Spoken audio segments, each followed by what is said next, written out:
Assalamualaikum. Hari ni bersama aku lagi. Aku nak masuk ke hutang ataupun Gogok. Hari ni aku jalan biasa je, mendaki Bukit Bau. Aku kata mendaki dan mendaki kau. Berjalan dan mendaki, berjalan-jalan. Padang segi. Tak tahu berapa kali dah naik tunggu Bukit Bau kan. Tengoklah berapa kali lah antok dia.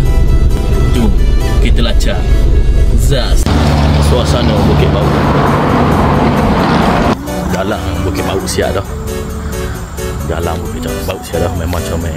Dia buat siap ngegari.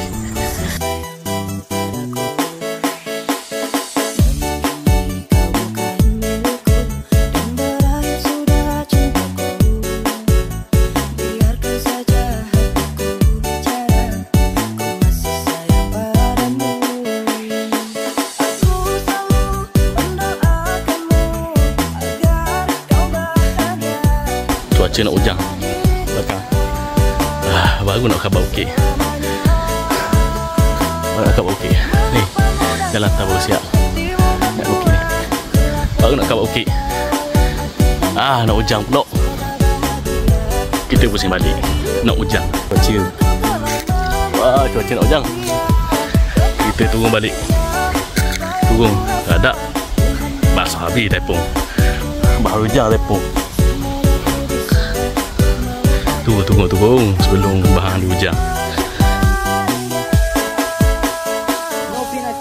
Alhamdulillah kita sampai dah bawah.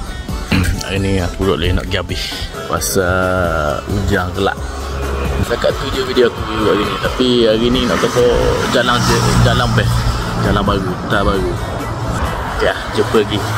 Jumpa ke next episode. Bye bye.